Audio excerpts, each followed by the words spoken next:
Okay, so good morning, all of you. I want to welcome on behalf of the ASQ India.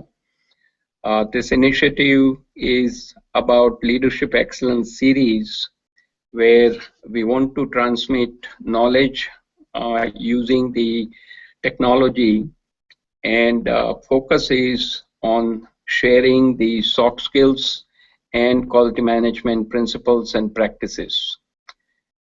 These I, these things are extremely important to the students while they are in the university. They can apply this knowledge, which is transferable, help them in getting ready for placement, and once they are placed, they can use this skill while they are employed so that they could be more valuable to the employer and to themselves. So with that caveat, let me begin sharing the today's topic. And the first topic we have selected is leadership excellence. So in a second, I'll share the slide presentation.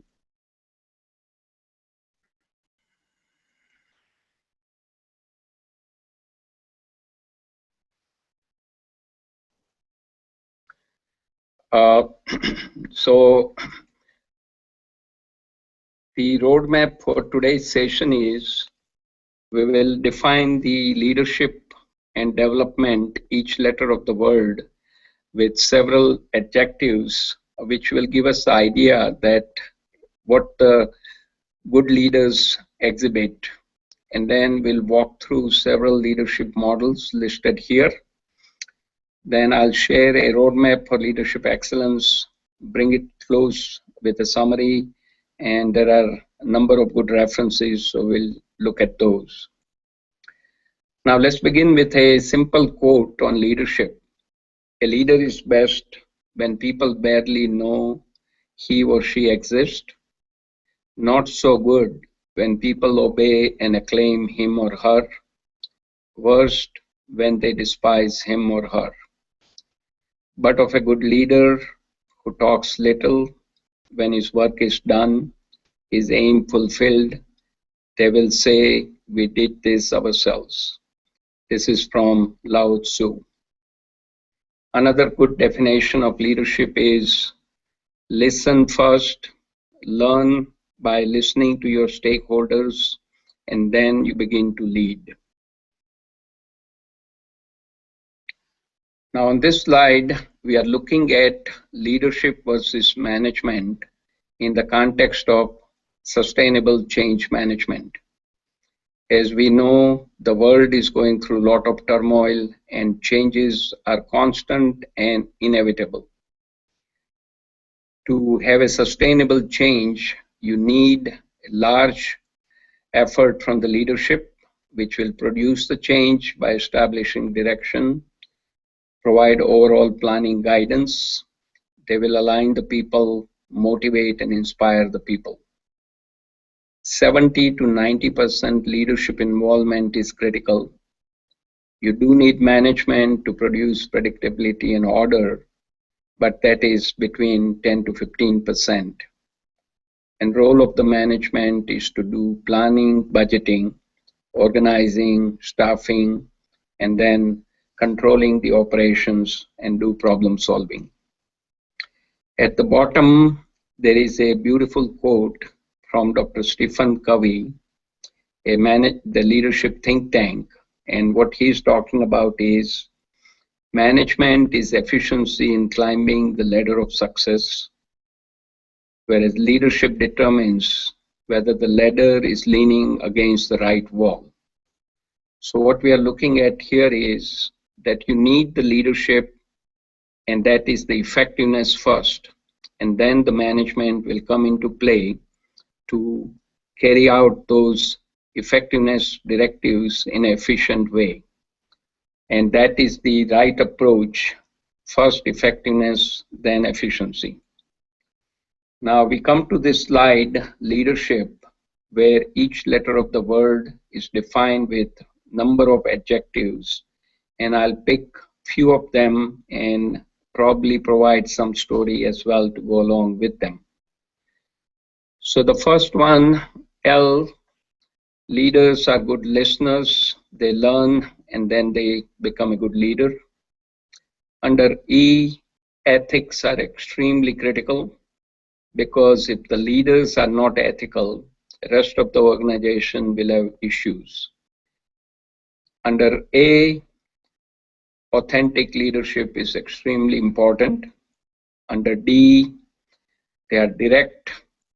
Under E, they look for excellence from themselves as well as from everybody in the organization. Under R, they become the role model. Under S, servant leadership. We are going to have a little bit more on this when we look at some of the top leaders around the world. H, honesty, extremely important. I, they are the influencer. Under P, they are passionate in whatever they do, and they make all the people in the organizations to be passionate about the things which helps the organization to move forward. Under development, they are delegators. So as we all know, and we have number of leaders at various institutes in the session today.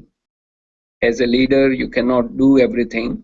You need to have people to whom you delegate items with the specific deadline and milestone to check back. And that's how you expand the work and good things get done where everybody is involved. Under E, they are empathetic to their people. Under V, they are visionary. And by vision, we mean they take the organization to a place where the organization was not there before. So they essentially are the dreamers and they take the organization to the path where the organization will excel. Under E, they are explorer. L, they lead by example. Under O, they are optimist. And here the best definition I've seen is from the Prime Minister of India, Modi ji. As we say, glass is half empty, that's a pessimist. Glass is half full, that's optimist. But the ultimate optimist, Modi ji, he says glass is completely full. Even though the glass is half full, other half is filled with air. P, they are persistent and positive. M, they become mentor to others. E, they are educator. And one example here is the General Electric with their training center in Crotonville, upstate New York. The CEO spends 50% of his time training 250 to 300 upcoming leaders in the pipeline from entire GE enterprise to impart the values, share the vision, mission, and the upcoming direction with the level of leaders who are going to be taking over the enterprise in the time to come. So their role is as a coach, they want to be with the top people and continue to educate. And they are great networker. They are in touch with all the community and the stakeholders, the customers, the employees, and their peers in other organizations. And T, they are teachable and they are good teachers. Now, one more example. There was a casino here in the United States which was losing money big time. So they hired a professor from Harvard Business School. Professor did number of experiments and he figured out what is the right kind of audience which needs to be invited to the casino with the incentives. So they come play at the casino and they bring revenue for the casino. With the successful experiment, that professor was offered a CEO position at the casino and he's still there as a CEO. Now, there are a number of teachers at various institutes and they all are great leaders because they have to work with people of different caliber, students with different interest and different inclination. They need to work with them, figure out how best to motivate them and impart the knowledge. So that is how leadership and development items I would define. Moving on to this slides, we have number of great leaders, starting out with Swami Vivekananda, who gave the clarion call, arise, awake, and wait not until the goal is reached. Pandit Madan Mohan Malaviya, who in 1916 started the Banaras Hindu University, and I had a great honor to attend BHU chemical engineering from 64 to 68. Jayan Tata, I was very lucky to receive the scholarship from Jayan Tata's endowment, and I owe my gratitude to the Tata Group. Mahatma Gandhi, of course, we all know his hard work paid off in getting the Britishers out of India. Abraham Lincoln, bottom row, one of the most revered president here in the United States. He comes from the great state of Illinois, where the Chicago is part of the Illinois.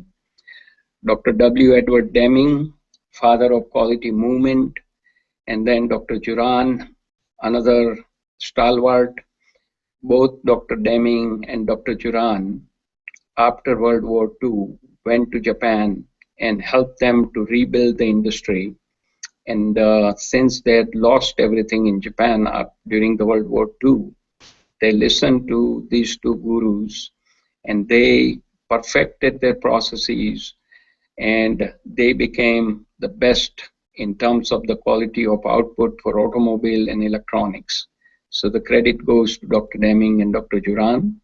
And of course, President John F. Kennedy, one of the most popular president in the United States. Now I'm going to share with you several models. The first one is from Dr. Stephen Covey. He wrote a book called 7 Habits of Highly Effective People. According to him, individually, you need to work on habit 1, 2, and 3. When you master those 3 habits by being proactive, beginning with the end in mind, and putting first thing first, you achieve a personal victory. Then you come to the workplace and you need to work on habit 4, 5, and 6, which are think win-win, seek first to understand before being understood, and synergize. When you master habit 4, 5, and 6, you achieve public victory. And then in the habit 7, you continue to improve. So you go back to the cycle and sharpen the saw. Now, when he wrote this book, 89 and second version, second edition in 91, people started asking questions. What about greatness? So he wrote a new book on 2004, From Effectiveness to Greatness. That was the habit number 8. And the central idea of this book is one needs to listen to the inner voice and allow others in the organization to listen to their inner voices, and out of which greatness will emerge for the organization for the long time to come. The next model is called tipping point leadership. This is in the public sector domain, where a gentleman named William Bratton, he worked in the Boston Mass Transit, Boston Police Department, New York Mass Transit, New York Police Department, and over almost 25 years span, he essentially changed with his own leadership style, brought those organizations under control, took away all the inefficiencies and all the bad things happening on those 2 major metropolitan areas, where New York was the murder capital of the world in early 1990. And during William Bratton's time, leadership skills And this is written up by two professors from INSEAD, which is the Harvard of the Europe, uh, Professor Kim and Maburney. The idea is any organization, there will be issues. There are four of them, the hurdles. The very first hurdle is cognitive hurdle. And according to Bill Bratton, you want to put people in front of the problem, then people cannot deny that there is an issue. And once people accept there is an issue, then the problem solving and change management can happen. So what he did, he ordered his managers in New York City not to ride on the subway train, but not to ride in the cars, but come on a subway train. Now, when those managers started riding the subway train, they realized that how bad the situation was, that during daytime there was so much robbery and mugging going on. So they all understood that there's a problem. Second issue organization face is resource hurdle. As we know, nobody has unlimited resources, and you cannot keep asking for more. You have to do away with whatever you have, but you can strategize by focusing on critical item. Temporarily, you infuse the resources, tackle that big issue, and then move on to the next issue. That's what he did exactly. Narcotics division, there was a problem. So he put extra effort by bringing the extra force to tackle that issue first, brought the results, and dispersed the force for another big issue. So you tackle one major issue at a time by temporary infusion of resources. Third one is motivation hurdle. He had 80 precincts, and each of the precinct captain was given a goal and a target to achieve. Two or three captains who did the great work during a week with the good results will be asked to make a presentation in front of the peers. So what he was doing, he was putting a spotlight on people so that through peer pressure, others will be motivated to do similar good things. The fourth hurdle is the political hurdle. Now, Bill Bratton figured out that in order to take care of all the crimes and bad things happening in the New York City, he came up with a simple plan: one strike and you are out. In other words, a simple offense, people will go behind bar. Now, the prison system is run by the legislatures, and the prison capacity was limited. They could not expand the prisons all of a sudden and build new ones. And they were fearing that there will be a huge influx of people who are putting behind the bar and there will be no room. What William Bratton did was he convinced Rudy Giuliani, who was the mayor of New York City, and he convinced him that first year there will be a spike, but after that message will go out and all the crimes and everything will come under control. Rudy Giuliani gave the total support, so he overcame the political hurdle by silencing the naysayers. And sure enough, there was a spike. They managed it, and right now, New York is not the murder capital of the world. Unfortunately, Chicago has that dubious distinction of murder capital of the world. Now here we have a book from Jack Welch, and title is How to Be a Good Leader. Key points are: leaders upgrade their team, bringing new energy. They not only develop the vision, but they live and breathe it all the time. They provide positive energy and they are highly optimistic. They trust everyone, they are transparent, and they are the first one to give credit to others when good things happen. They have courage to make unpopular decisions, and the real role of the leader is to probe and push.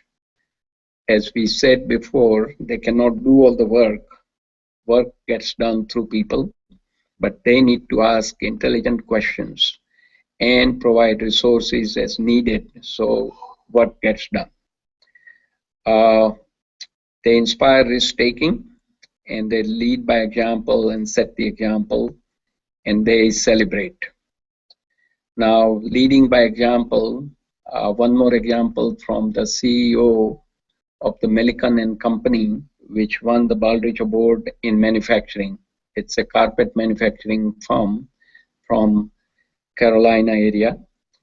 At the age of 62, he started taking classes at night on design of experiment. Now, as we all know, those of you who are statisticians in the audience, design of experiment is a very involved process and you need experts to do it in order to improve the processes. But he wanted to set the example that it's okay to learn something new as long as you get some new ideas which can help your organization. Now here is a wonderful model from book Good to Great, written by Jim Collins, who is a researcher at the Stanford Graduate School of Business. What he did, he studied well over 1,400 good companies and looked at their performance over a 40-year span. And from 1986 to 2001, by the time book was published, he focused on companies which had 300% better performance than the run-of-the-mill average companies and put together a simple model. And the metaphor is you put the right people in the bus first and let them drive the bus. In other words, you find the best people to start, allow them freedom so that they will take the bus in the right direction by taking the disciplined thinking. Once they have done the disciplined thinking, they will identify specific areas to work on. They will take disciplined action, and as a result, they will build greatness for the organization for the long term. There are various examples, at least on the Western world. Here in the USA, Southwest Airlines, one of the most profitable airlines in the US, this is where they listen to their people more than the customer. And they are one of the great companies here. And then there is a Walgreens pharmacy, again in the same category, great companies. Now here, Jim Collins has written an article on level 5 leadership in Harvard Business Review, published in year 2005. And what we are seeing is the 5 different levels. First level is you become highly capable individual. Level 2 is you become contributing team member. Level 3, you are a competent manager. At level 4, you are effective leader. Still, you are not level 5 executive. Level 5 executive, according to Jim Collins, is the combination of humility and the will. By humility, we mean that when something goes wrong in the organization, that level 5 executive will take the blame for himself or herself. And when something good happens, they will share the credit with everybody, those who are involved in getting the things done. Will refers to fierce resolve. When the goals are set for the organization, they will persist and they will succeed to achieve those goals, and they are not trying to promote themselves, they are trying to promote the organization first. According to Jim Collins, when he wrote this article back in 2005, in the US, in the Fortune 500 companies, he could find only 4% of the executives to be in the level 5 category. So it's not easy. As we all know, when you reach to the highest ladder of the organization, personal egos come into play, and then you forget the humility and you forget the organization and you are trying to promote yourself. So that's what comes in the way. On this particular slide, I want to share with you Lincoln on Leadership book, the highlights.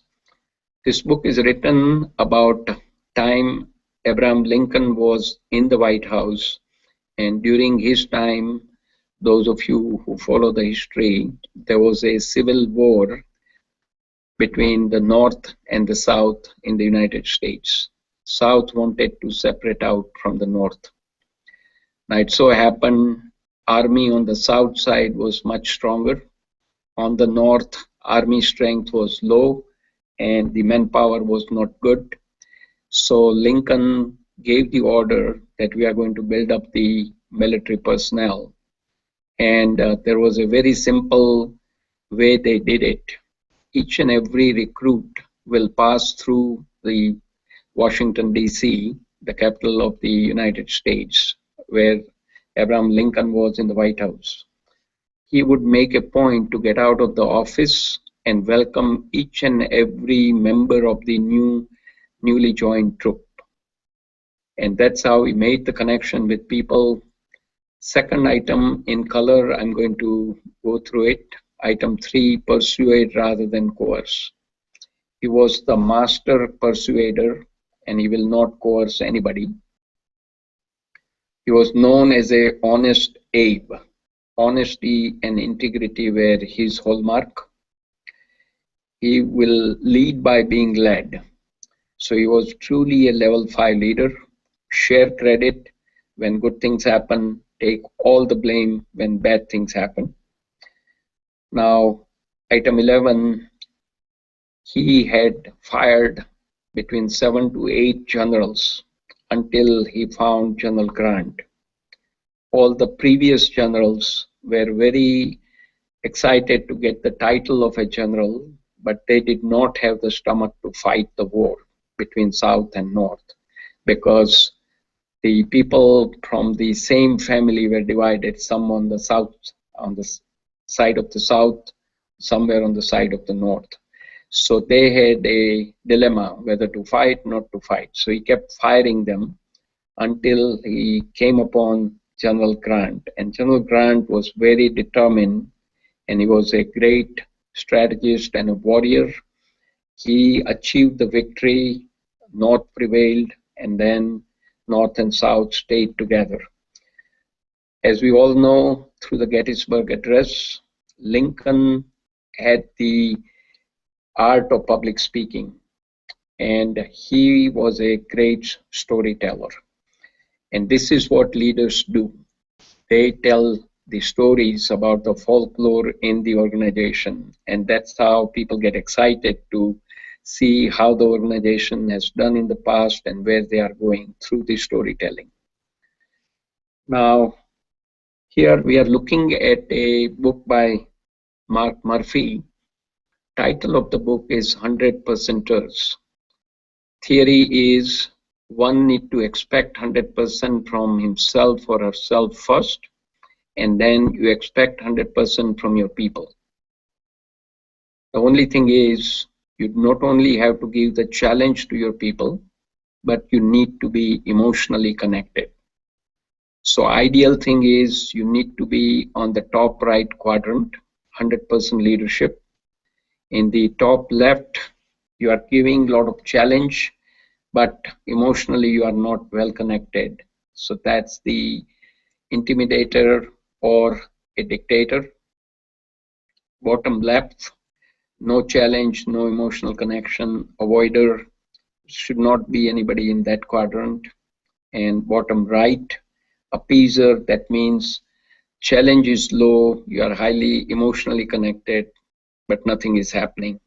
We call it a country club people here. Now, this is a post I wrote the post in the LinkedIn, and this is based on my observation over the years. Y-axis, there is value. X-axis, there is empathy. So top right quadrant, we are seeing servant leadership. Central idea is sacrifice and service. Very few we can count on the fingertip. Mahatma Gandhi, Mother Teresa, Nelson Mandela, etc. Top left, value leadership, growth and profit, generally C-level, where they are very much focused on adding value to the organization, but they have very little empathy for people. Bottom right, knowledge leadership, where caring and sharing is at the heart, and all the educators fall in this category. They go out of their way to care for the students and the professionals whom they are interacting with and share their knowledge to the best of their ability. And the bottom left is the front and middle level, where it's a position leadership, and there's a lot of misuse and politics, and which drags the organization down. I'm beginning to wrap up the presentation with few more slides. Now, this is an important slide, a roadmap for leadership excellence. One need to have a resolve that they want to become a leader. So that willingness with the personal commitment, involvement, and accountability are the key. And once you decide you want to become a leader, then you start this journey by getting a feedback from others to understand the impact of your behavior on the others. Now, there is another way to get that feedback by keeping a checklist. So a book was written by Sergey Skater and Roberts. Sergey Skater was VP of AT&T of marketing for 35 years, and Harry Roberts was Professor Emeritus at the University of Chicago, Booth School of Business. And their idea was, book title was Quality is Personal. But Bernie Skater kept 10 different items, 5 professional, 5 personal items on his personal checklist. And for each of the items, such as attending meeting on time, bringing the brief in the meeting so that he can make the decision, being presentable to the customer, making a phone call to his mother, who was 90 years old, so call her every day, keep the weight down. He was a tall person, 6'5", but he didn't want to become overweight, so he could not present himself well with the customer, etc. And for each of these items, he set a standard. And this checklist approach is very similar to Six Sigma, where you count the defects. And once you begin to count the defect, you realize how bad you are, so you change your own behavior by taking that checklist and improve upon it.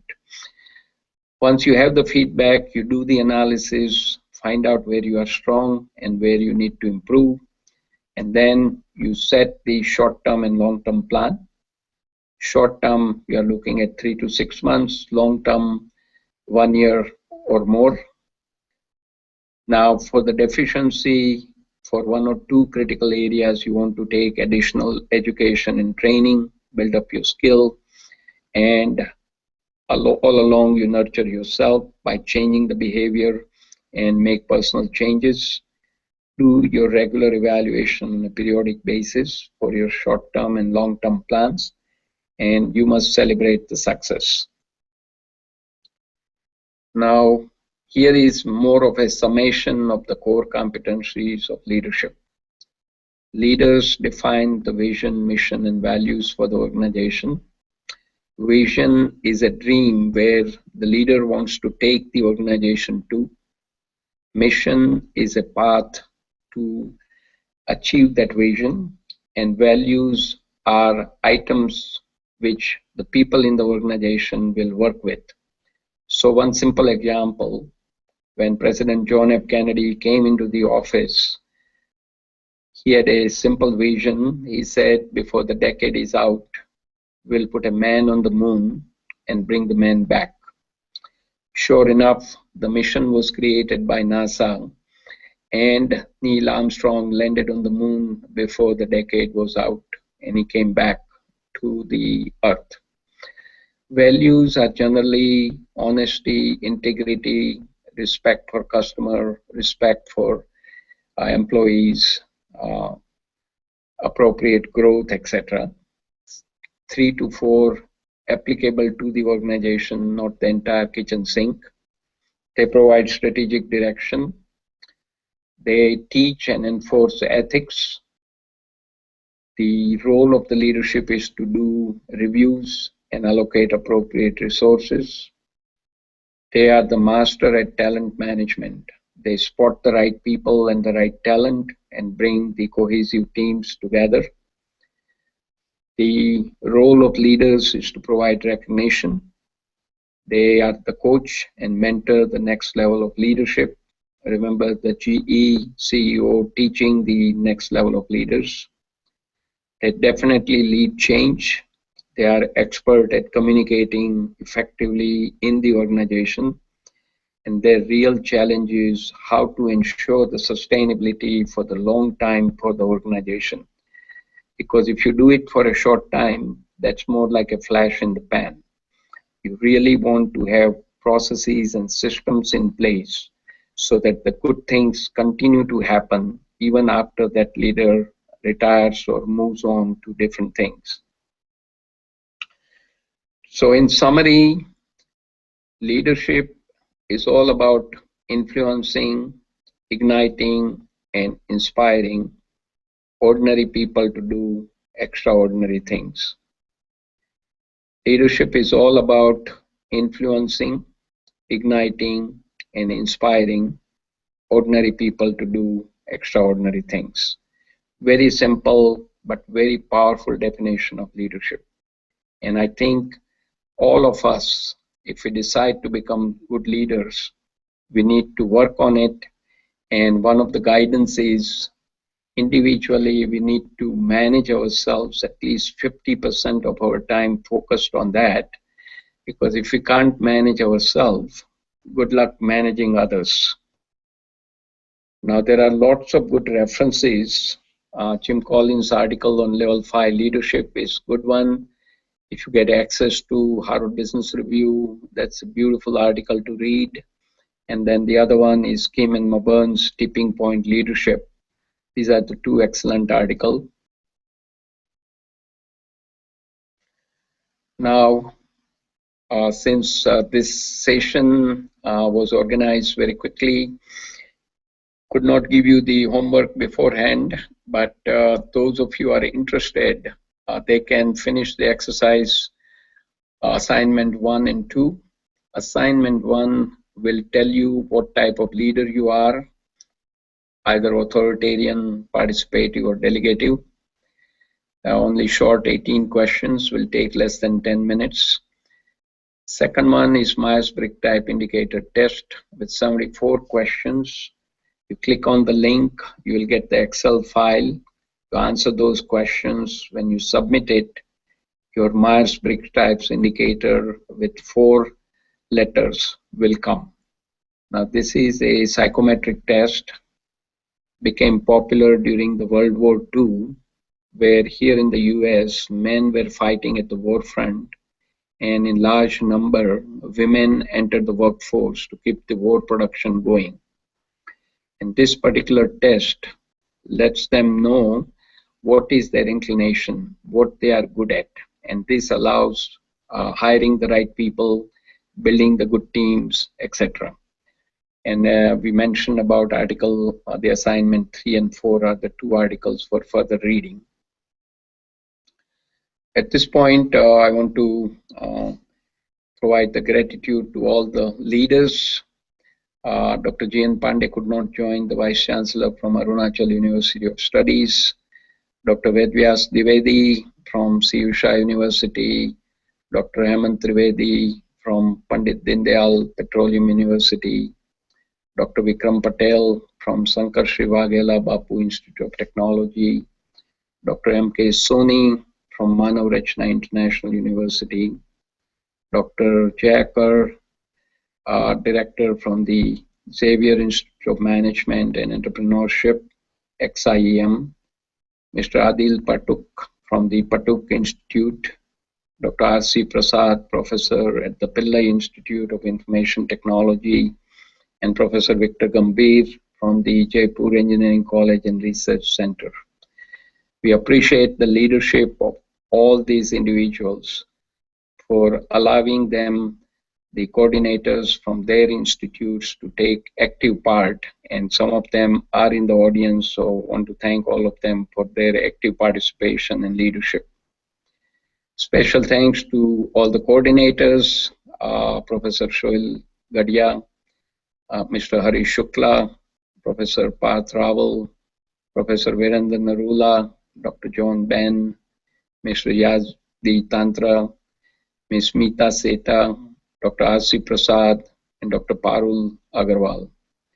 Additionally, C.B. James, Director from ASQ India New Delhi office, who initiated this effort of coordinating various universities. So we thank CB for his leadership.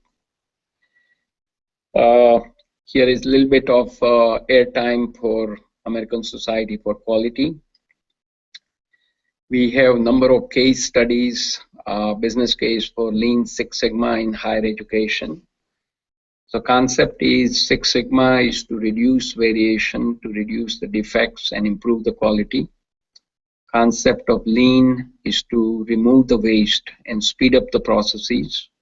And when you combine Lean and Six Sigma together, you are also simultaneously removing the waste, speeding up processes, and reducing the variation and removing the defects and improving the quality of the transactions.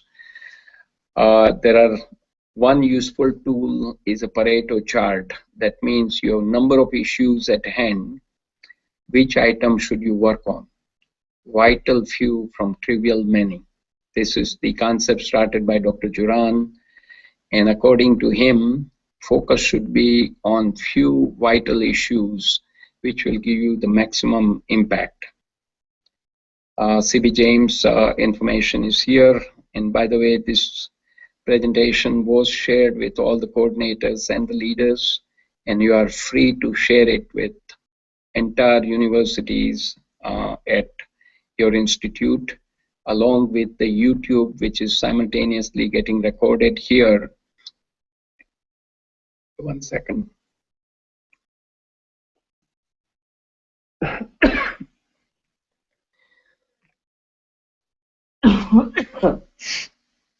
I'll be editing and sharing that YouTube as well. So here is the upcoming topics schedule. We are on the third Wednesday of the month. Next topic is effective teamwork. And we will go to one of the YouTube in a second. The second YouTube, the volume issue. So I'll only play the first one. And once the YouTube is done, we'll come back to the question and answer session.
Okay, so now we have come to the conclusion of the presentation with the YouTube. I'll call out one institute at a time, and I'm going by the list I have in front of me. So let's go to Sivasha University. Professor Gadia, are there any questions? Unmute, ask the question, and then go back to mute.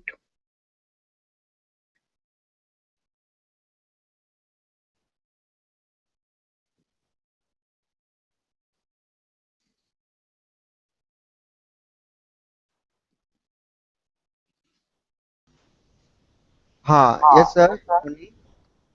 Sir, Yeah, we have one question. Thank you very much.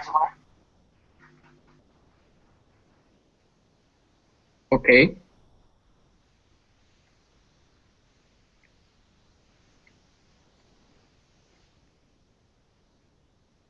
What is the question? Sir, sir, there is one question. We are very thankful.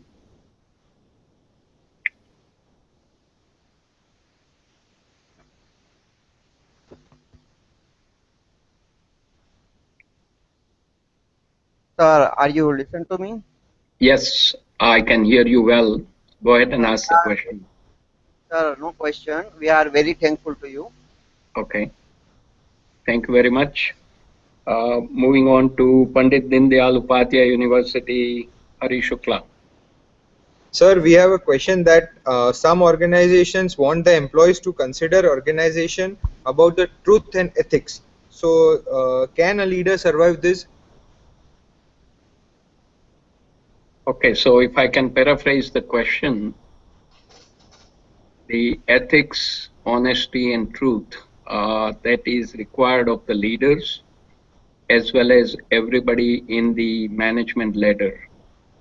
Because what happens is if you don't tell your people what's happening and if you don't give the information in real time, there'll be a gossip mill where rumors will be running around. So I'll give you one example. When I was with a large company here, sometimes we'll get the information by reading the Wall Street Journal. In other words, the leaders would not share what changes are coming through the pipeline, but they will provide the interviews in the newspaper.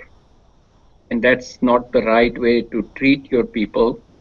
And the role of the leadership is to develop trust with the people who put their effort to solve the customer issues and help the organization.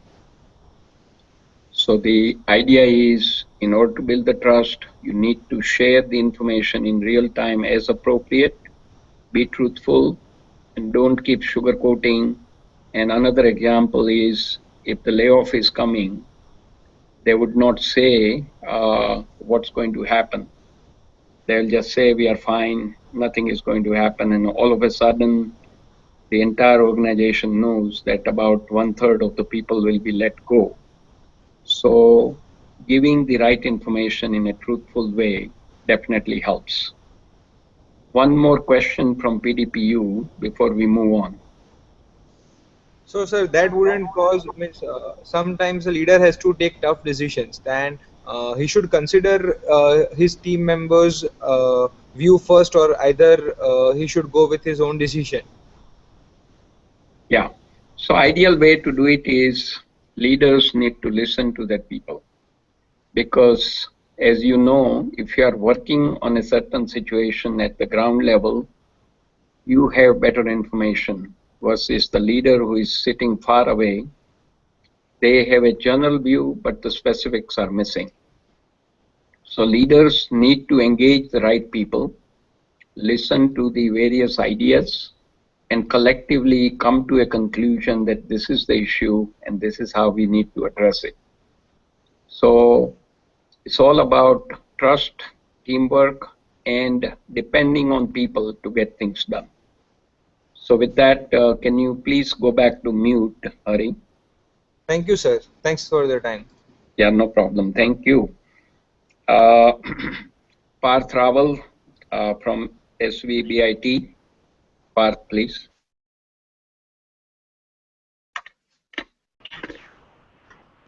Good morning, sir. Yes, good morning. Sir, I have one question that what initiative the students has to take to become the future leader, irrespective of their branches. Okay. Yeah, this is a very good question, Parth. So students need to first consider and determine that they want to become good leader while they are in the university. So they should take all the initiatives to learn what the leadership is all about. Can you go back to mute, please? Thank you, sir. Go back to mute, then I'll answer it. Put mute. Okay, thank you. So students first need to understand what the leadership is all about, learning from the good examples, some of them we have shared here, reading, listening to various leaders within your own university, from other places in a social setting, you keep observing, and out of which you pick and choose the great qualities of the leader and start putting that in practice in your own life. And this is all about practice. And leadership can be taught. Some people say leaders are born with all those things. My personal view is leadership skills can be taught if there's a willingness. And second thing is develop a very positive attitude. In other words, can do rather than no, I cannot do this. So if you start moving on that journey during your time in the schools, and I'll give you a very specific example from my days at IIT BHU. When I was there for 4 years, in the second year when I joined, we had number of seats doubling, and we had 30 to 60 students. So there were about 20 students who came from Mumbai and Gujarat. So 1/3 of the class came from western part of India. Now, all these people are extremely brilliant. Currently, as you know, IIT admit rate is 0.75%, much tougher than the Harvard and Stanford and MIT of the world, where their admit rate is about 10%. So these good people who come, and it was a 9-month window, no semester at that time. Final exam, you make it, you go to next session next year. If you fail, you stay behind. So all my friends who came from western part of India, some of them would not study for the first 8 months. I would study for the first 8 months and would not study in the last month. I would be very happy to circulate, have my notes circulating with them. And I essentially was a consultant on demand on the last month. I don't need to study because I already finished my studies. I would work with the students who are very intelligent. They will ask me tough questions, and I would learn from helping them. So more than they benefited, I got the benefit. So the attitude we need to create is, how do we help others? When we start helping others, you are already helped. So that's the best advice I would give. We will move on now to, I think the Manav Rachna has dropped out. They had some difficulty. Xavier Institute of Management and Entrepreneurship, Dr. Ben. Good morning, sir. Yes. Our question, if there is can you speak up a little bit? Yes, sir. If there is a trade-off between performance delivery and relationship with employees, what should a leader choose? Yeah. Okay. So question is a trade-off between performance delivery and the second item was performance delivery should take the priority or should the relationship win? Okay, so if you put it in context, who provides the performance is the people. So if you have good relationship and if you have a trusting environment, then your performance can be achieved. But if you don't trust your people and if you don't have a good relationship, then you are struggling all the time and performance will suffer. Will that take care of it? Yeah, thank you, sir. Okay, One more question. please. In a country with a lot of institutional voids, what kind of challenges do leaders face and how can they overcome them? Okay. So lots of voices to hear and how to address that as a leader. Now, let me put it this way. More information you have a better chance of arriving at a good solution, provided you are ready to listen to the people who have some ideas to share, and then you involve those people with the great ideas, and out of that you decide what are some of the critical things we want to do in a short-term basis and a long-term basis. So the perfect example could be the new government coming in India. Lots of ideas came on the surface. You need to prioritize those ideas and see which of the ideas will fundamentally will give you the maximum benefit in the shortest amount of time. So in other words, you pick the low-hanging fruits first and bring good results. Develop the trust with the people that you are on a right track and allow people to continue to give input and listen to them. And when the ideas are good, you implement them, allocate the right resources, use the project management discipline, which I would make a comment.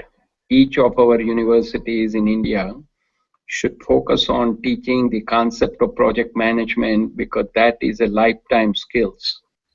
And as we all know, in the 20th century, the last century, it was reading, writing, and math. This century, it is all about teamwork and interpersonal skills, problem solving, and project management. If we can impart those skills to our students who are the future leaders, they will do wonderful things to manage the organizations, listening to multiple voices. So with that, we'll go to Patuk Institute. And Dr. Ben, you can go on a mute, please. Thank you. Let's go to Patuk Institute. Ms. Mita, any questions? Good morning, Doctor. Yes, good morning. Thank you. Thank you very much for the lovely presentation.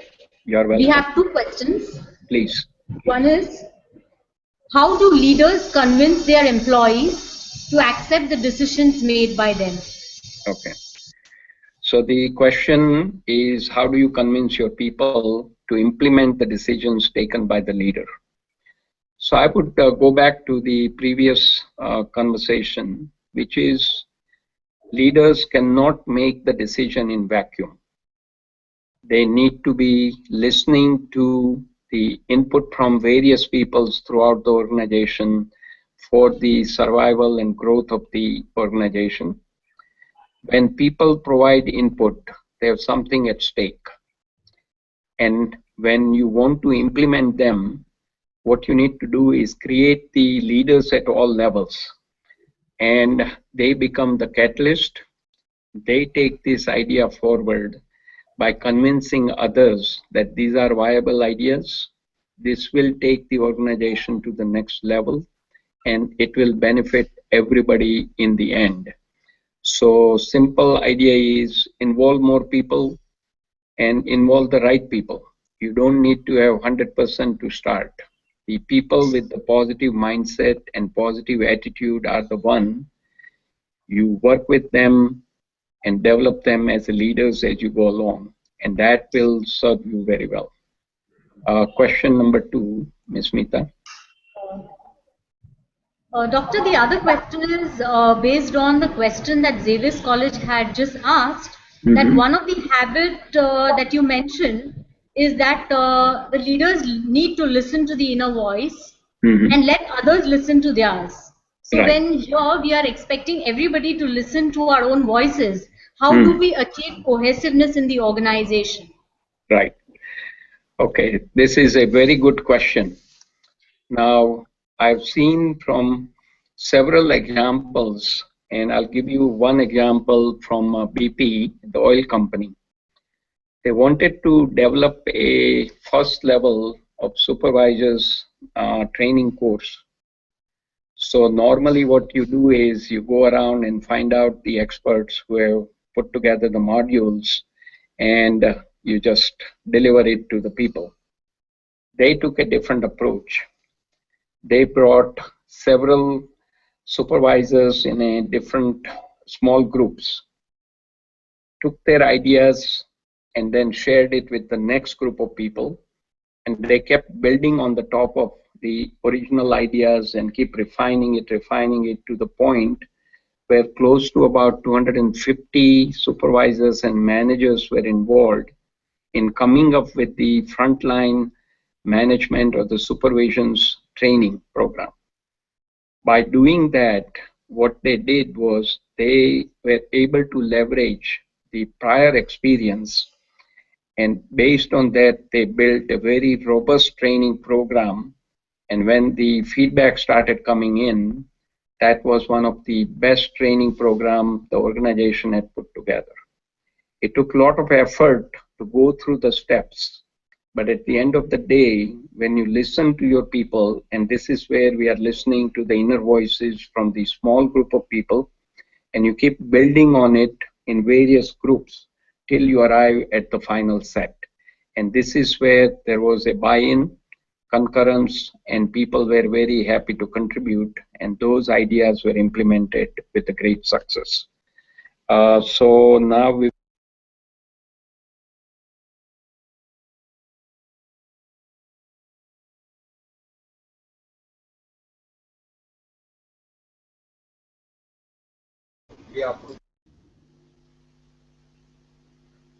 Oh, hello.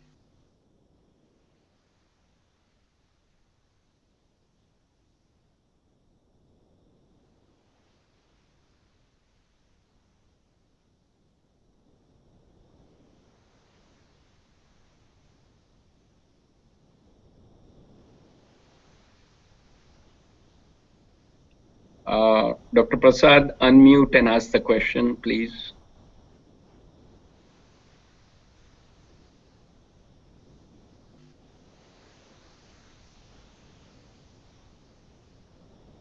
I think something happened to them. Let's go to JECRC and we'll come back.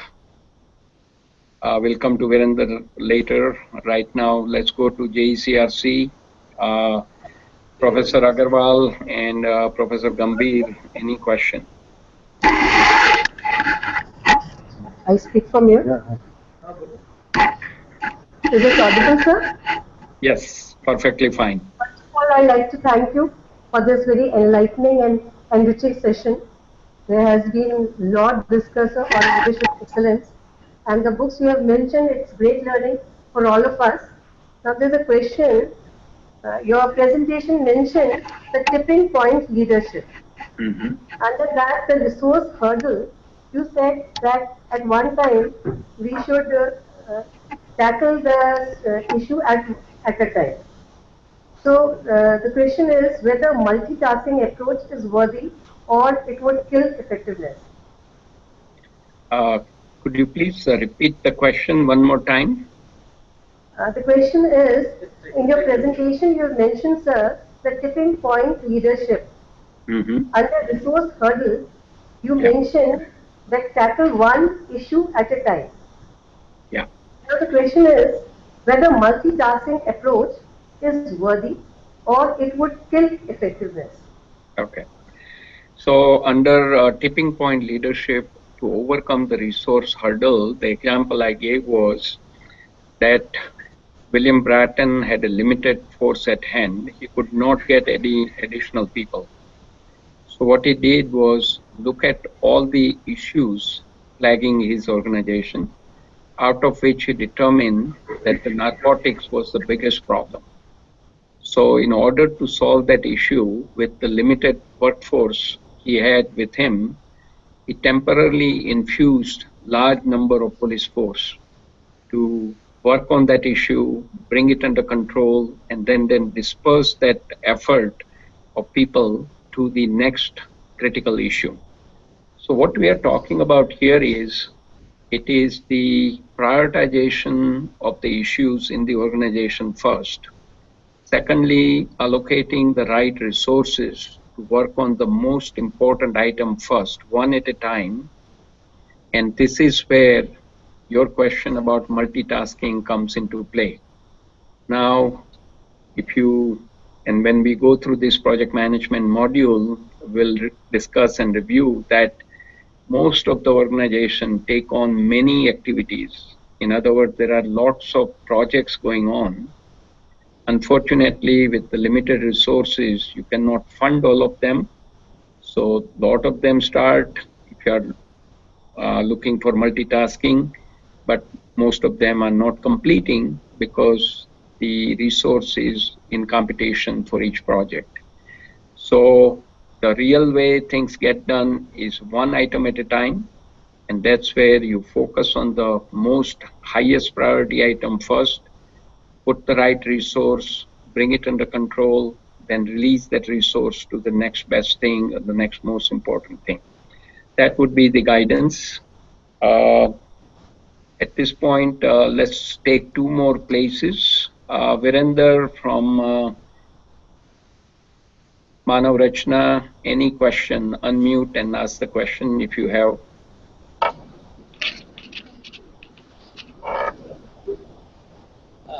First of all, Dr. Manu, kindly accept my heartfelt thanks for such a wonderful lecture and gratitude for your social work towards Indian blind. I have Thank seen you. it on YouTube. You have done an incredible work for Indian blind people.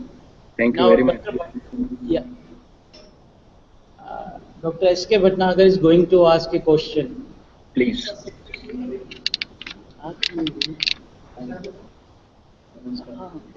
Good morning, sir.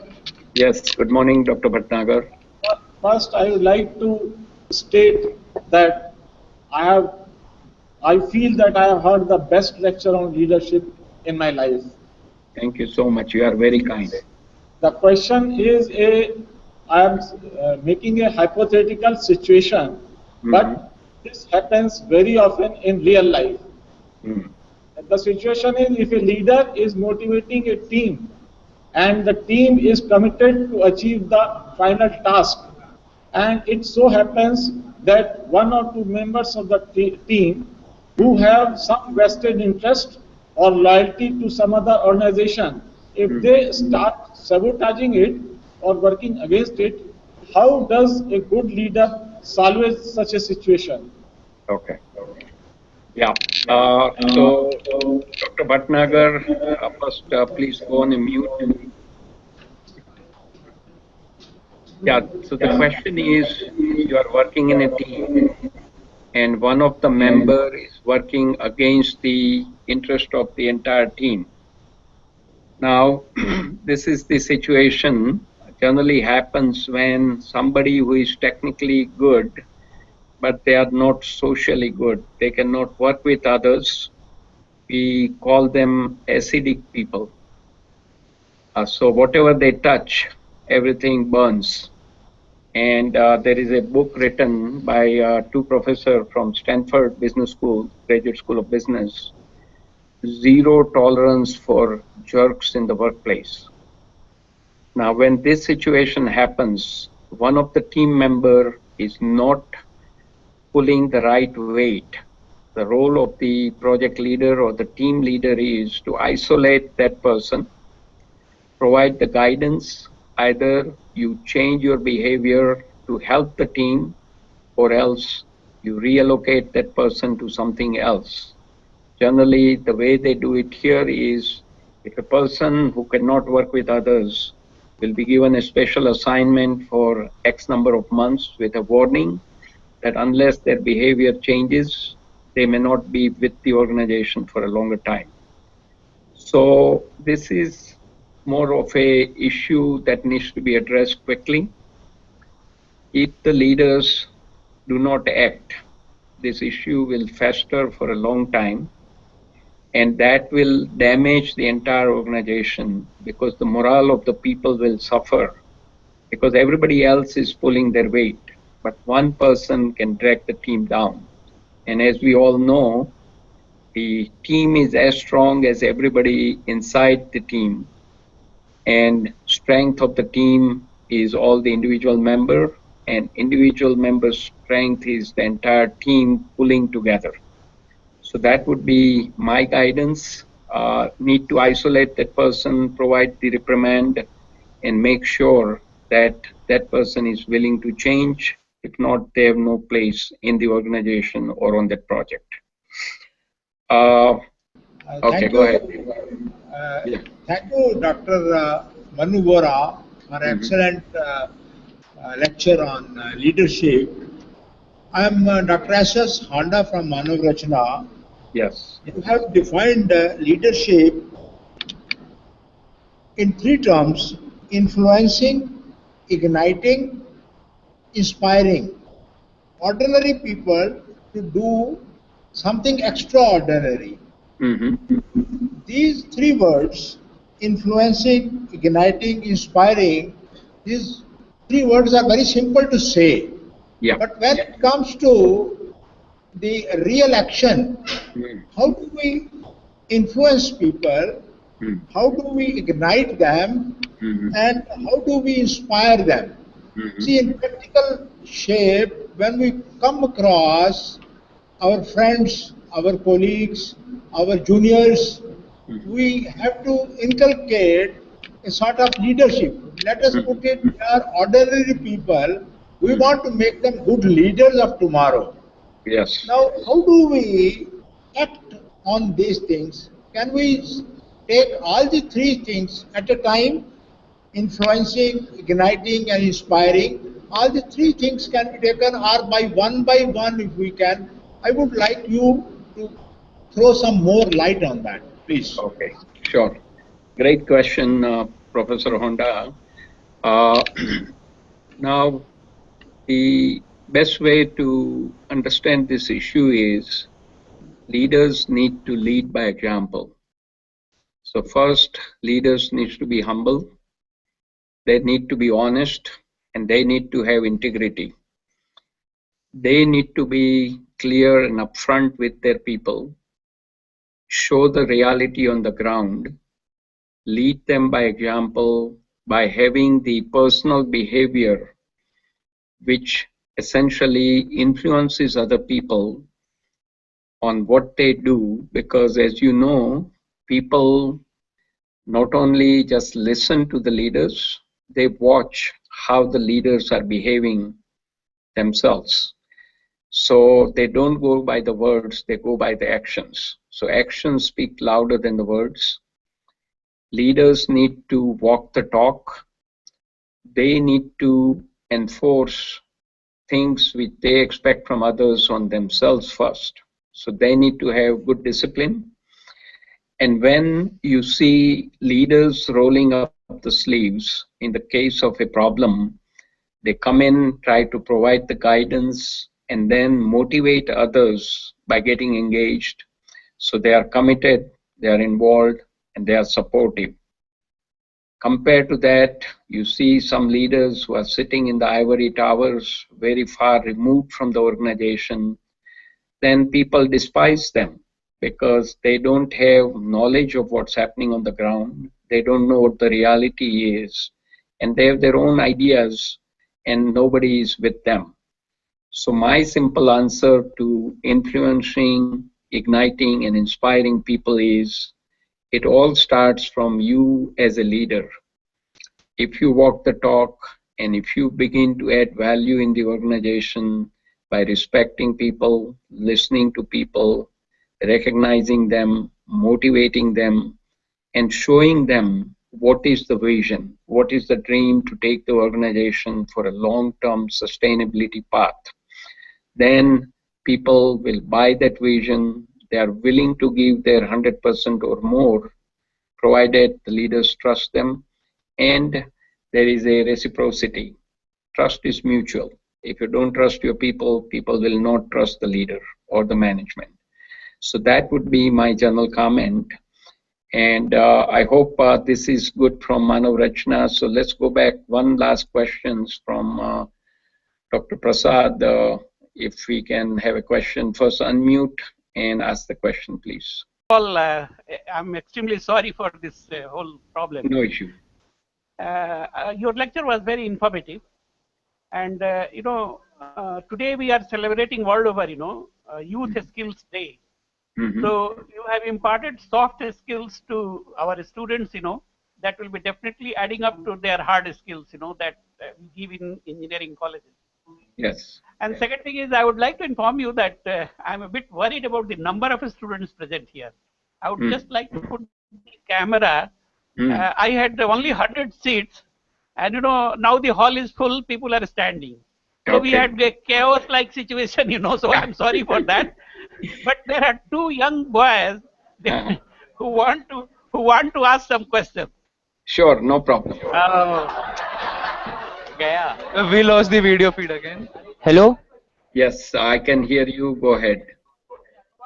Sir, my name is Ashish, and I want you to ask a question that what if the leader listens to all his colleagues and takes up a decision, and and the decision went wrong? So how will the leader convince the other people whom they have suggested that the leader should do these things?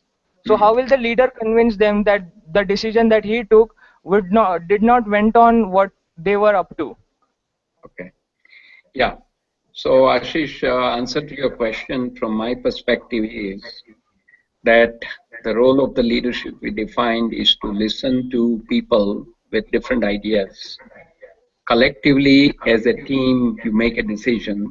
So leaders with the direct support and other people with the knowledge will provide the input.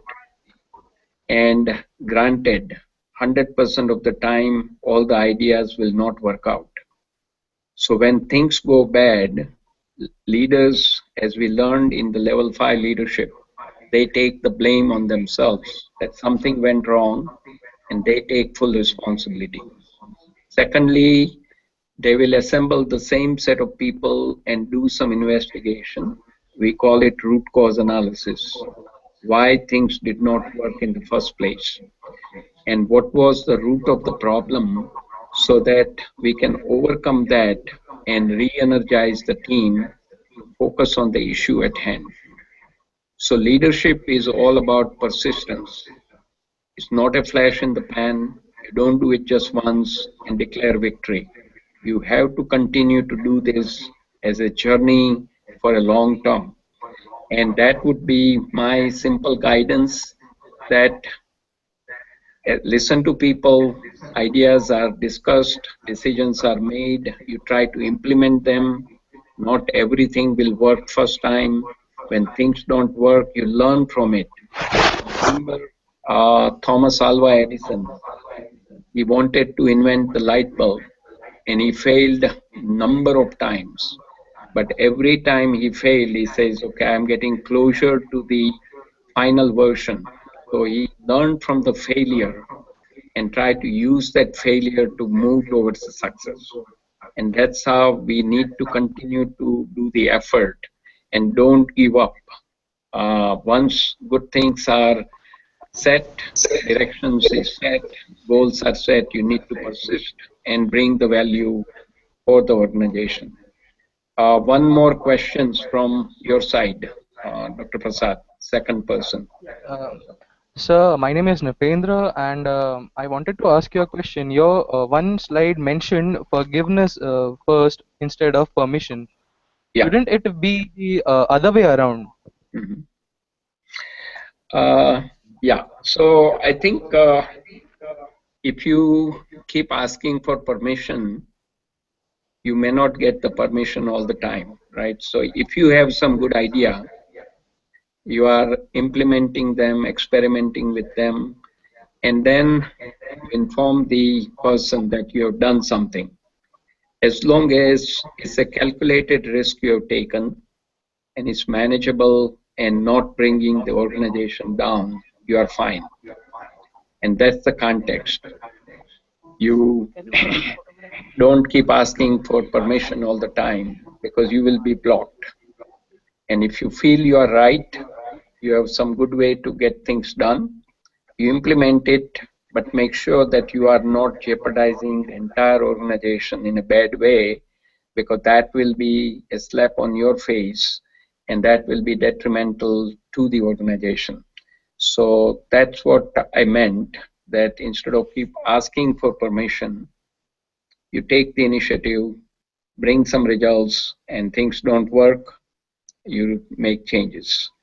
With that, I think officially I want to bring it to a close, and I want to thank all of you, all the leaders, all the students, all the coordinators for a wonderful job you have done. And at this point, if you have any additional questions, I will entertain them by email, and offline, kindly send me some pictures and also the head count of people who attended today's session and total strength of your institute, where we can share this YouTube with the rest of the people. That includes all the students, faculty, and administration. With that, I'm stopping the recording part